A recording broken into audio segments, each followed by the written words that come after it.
What's the good word, y'all? DKB here. So I came across an article. It had a bunch of potential waiver wire cuts at positions of need, at least according to what everybody on the outside looking in perceives the coaching staff would, generally confirm as being true, as well as what the media has put out there. So essentially, that falls into four buckets. Most importantly, potentially being defensive tackle or offensive tackle, depending on how you feel about either side, and then linebacker and safety. So there's some names that we'll run through. I'm going to highlight one of the main ones that intrigue me from each one of those, and we'll break it down a little bit. So let's start off with the offensive tackle position. On that side of the ball, we have Roderick Johnson from Kansas City Chiefs, Cameron Irving from the Carolina Panthers, and then we have Jawan James from the Baltimore Ravens. And the name that really interested me the most out of here when I took a look at it was Cameron Irving. So when we take a look at him, he's essentially been a very steady presence throughout his career. He hasn't performed to the level as a former number one pick that most people would have expected, which, at least for what our needs are going to be, is A-OK. Now, is this on par with what we did with picking up a Morgan Moses last year? No, but that was a very it was a great exception to the rule. We weren't going to generally find another player like that this offseason at any position realistically, especially for the value that we got him at last year. So we kind of have to put things in a new realistic sphere with our expectations. And while I think Riley Reef will still definitely be an upgrade over Cameron Irvin as well, if he's going to sit pat and see if he can get better money elsewhere, we might be able to even save a little bit more money by signing Cam Irving while not necessarily taking too much of a step back. And generally speaking, if you want to leave it up to the analytics guys, he's been performing at, replacement level, which is essentially what we need. We're hoping things pan out right between George Fant and Mekhi Becton, which means ideally this is a guy that's not going to have to really play a whole lot either way. I want ideally this swing tackle that we're looking at right now, if it doesn't end up being Max Mitchell, to be a guy that sits in that room and really plays the Joe Flacco role. I think everything that we need currently is going to be about guys that can kind of help accelerate this development of our Elijah Vera Tuckers and our Max Mitchells. Otherwise we're looking at Connor McDermott, and really he's not going to be a long-term piece for us. So I think it would be a good move in that standpoint. He's coming up on 8 years. He's been solid, not spectacular, which, sucks for the players or the team, that drafted him and everybody that may have had undue expectations since. There's always, of course, an opportunity for a bit of a breakout there, but a 6'5", 313-pound guy, I think, is one that would fit into this locker room very well for us. And again, ideally, he's not necessarily playing a huge amount of snaps, and he's still within a decent age range for tackles, just barely coming up on 30, I believe. So I think that would make the most sense, especially if you compare it against the rest of the list. Roderick Johnson is a guy that has a lot of the physical things that would stand out for you. Huge reach. I think I've seen 36-inch wingspan.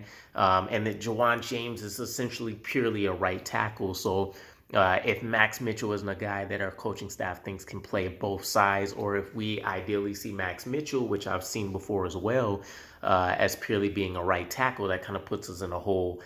If somebody goes down in a way, right? Obviously, we got the situation where we have two great players that seem like they both want to be left tackles.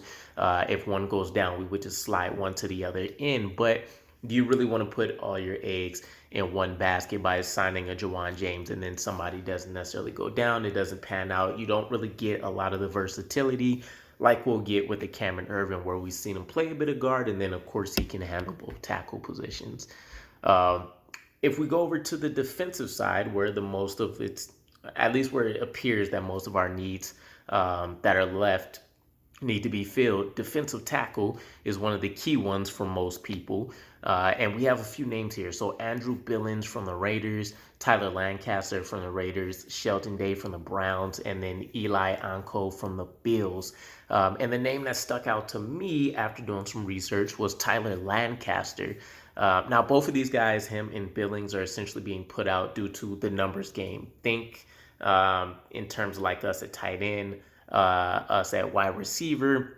There's really been a new influx of talent as well as some, recent draft picks that are coming in that's contributing to that. So Tyler Lancaster is the guy that I'm looking at here because, for one, same situation with like Cameron Irving. He's been a guy that's been somewhat of a steady presence as a guy who's essentially ended up being a backup. Keep in mind, this is an undrafted free agent that was able to find his way onto a roster and produce. But this is a guy that would purely fill the role that everybody feels we're missing as a run stopper, which is essentially all we're really going to ask him to do. He hasn't been anybody that's overwhelmingly felt his presence in the pass rush department. I think he only has about 2 sacks on the season. But this is a guy that would aid us specifically for what we're looking for in this defense, and that whole being run stopping. Now, he's not the biggest body, but he's a bigger body than generally what we have on the roster at 313 pounds. And I like what he's brought. He brings somewhat of this dimension of being able to be a penetrator. You see him in the backfield quite a bit, actually. If you pull up his tape, and really the only knock is he's looking to play the run more so than the pass. And that kind of conflicts a little bit with what we're looking to do schematically. But if Robert Saleh and them don't necessarily mind a chess piece being known, what the moves are going to be on the board, this is a guy that we can insert right in on, key downs and say, go make something happen. And more often than not, that's exactly what's going to occur. So it's not something I'm necessarily willing to overthink. There's definitely plenty of other names out there that I've seen as well that might be a better fit for both ends, pass rush as well as run stopping. One of my favorites would be Sheldon Richardson, seeing a return for him, especially in a defense that would be more suitable, although we remember his earlier days playing the 3-4 as well. Might be a golden move by us, but nonetheless, Tyler Lancaster, he's a guy that also serves very well in special teams. So for most of these other players that I'm going to mention at the linebacker and safety position, it's going to essentially be a common theme. These are guys that have stood out as special team stalwarts as well. But let's go ahead and talk about it. So linebacker, Marquell Lee, from the Raiders, Dylan Cole from the Titans, and then Giovanni Tavai from New England. The guy that stands out to me here is Dylan Cole in terms of what we're looking for, what he offers, and then again, this special teams prowess that comes up. Now with Dylan Cole, he's literally kind of, if we want to take out the unicorn quote, he's essentially exactly what Robert Saleh and team would draft up and be looking for. An undersized guy. He's a guy that will be able to come in. He can handle, some pass rush duties, but mainly he's going to be able to give you those that coverage ability that we're lacking for quite a bit. So it's a guy that I would be excited to see on the rosters. Potentially think another Quincy Williams type signing in a way. And it's not that necessarily he's underperformed or anything like that, but we're talking about a guy that, again, has made his bones on special teams, but when he's came in, you see all of his attributes on tape take place. And it's something I would really love to see. If I remember correctly, he also kind of has, the captain background in college and things like that. I would have to dive into it a little bit more. I didn't want to necessarily overkill it in this video, but needless to say, the main call-outs are going to be he fits what we need from a player archetype to the T. And then, for all of the moves that we made and the excitement that we've seen throughout the roster, a lot of people are forgetting there's a lot of key pieces from our last special teams, core that may not be making it after cuts this year. And we don't know if we'll have adequate replacements. We're talking about guys that will need to adjust a little bit to what we're asking them to do. We're going to have our special teams coach get adjusted to what their skill sets are and find that role, new leadership, etc. So there's a lot more to it rather than just plugging and playing, but at least we will be able to throw ample darts at the board and see what sticks for them. And then finally at safety, we're looking at Carl Joseph from the Steelers. Clayton, and I forgot the last name is always, it's crazy to me, Fejadilum, something like that. He was with the Miami Dolphins, and then Josh Jones from the Seahawks.